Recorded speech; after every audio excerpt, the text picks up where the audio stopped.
இன்றைக்கி நாள் திருவிழா. காலையில் பால் குடம் தீமிதி திருவிழா. இப்போ ஆஃப்டர்நூன் நாங்கள் நல்லா வடை பாயசம்லாம் சாப்பிட்டு தூங்கி எழுந்திரிச்சாச்சு. ஈவினிங் மாவிளக்கு வைக்க போகிறதுக்காக கிளம்பியிருந்தோம்.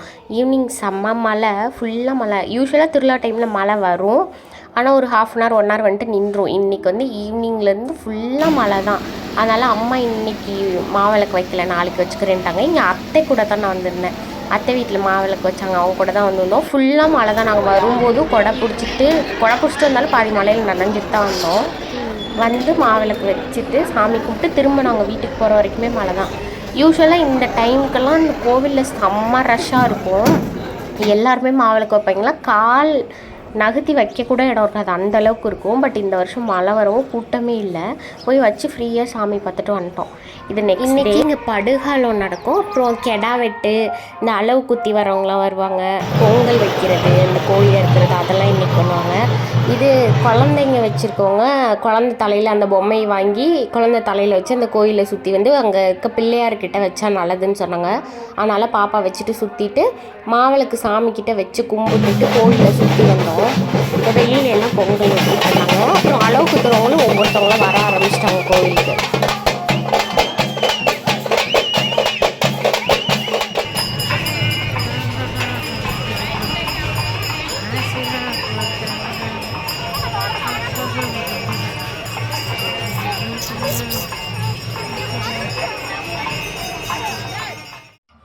கோவிலில் சாமி கும்பிட்டு கிளம்பியாச்சு. வீட்டுக்கு நாங்கள் போகிறதுக்கே 1 o'clock மேலே ஆகிடுச்சு.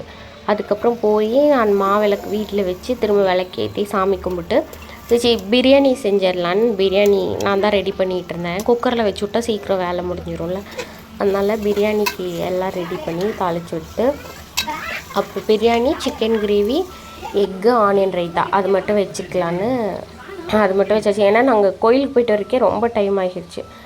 மார்னிங் லேட்டாக தான் சாப்பிட்டு லேட்டாக தான் கோயிலுக்கு போனோம், வரத்துக்கும் லேட் ஆகிடுச்சு. அப்புறம் எல்லாேருக்கும் சாப்பாடு வச்சுட்டு நான் பிளேட்லேயே சாப்பிட்டுக்கலான்னு எனக்கு கொஞ்சமாக biryani, chicken gravy, onion raita, egg எல்லாம் எடுத்துகிட்டு நாங்கள் சாப்பிட்டுட்டு இருந்தோம். சாப்பிட்டுட்டு இருக்கும்போது இங்கே பொள்ளாச்சி அம்மன் வருவாங்க. கரெக்டாக நான் சாப்பிட்டு முடிக்கும் போது அவங்க வந்தாங்க, அவங்க பார்த்துட்டோம்.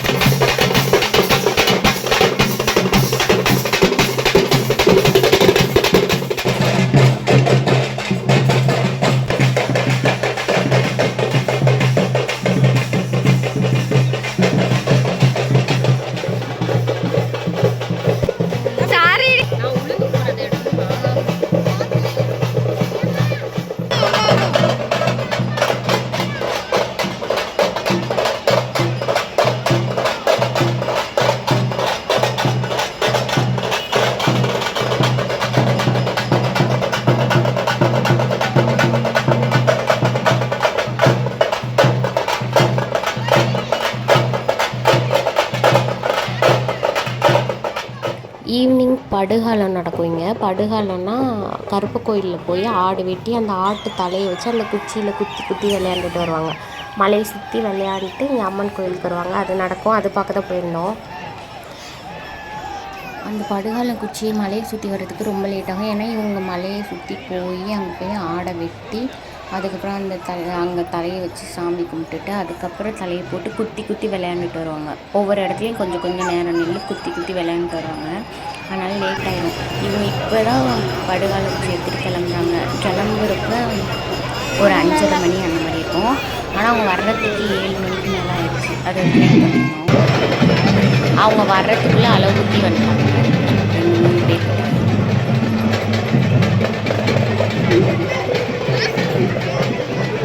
மண்டையப்பாரு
படுகாலம் முடிஞ்ச நெக்ஸ்ட் டே இது. படுகாலத்தன்னைக்கு படுகாலம் முடிஞ்சு அந்த படுகால குச்சிலாம் சுற்றி வந்ததுக்கப்புறம் ராட்டினம்லாம் சுற்றி நாங்கள் வீட்டுக்கு கிளம்பிட்டோம். இது அடுத்த நாள் மஞ்சள் நீர். அன்றைக்கி மார்னிங்லேருந்து எதுவும் இருக்காது. ஈவினிங் சாமி சுற்றி மஞ்சள் நீர் ஆடிட்டு வரும்.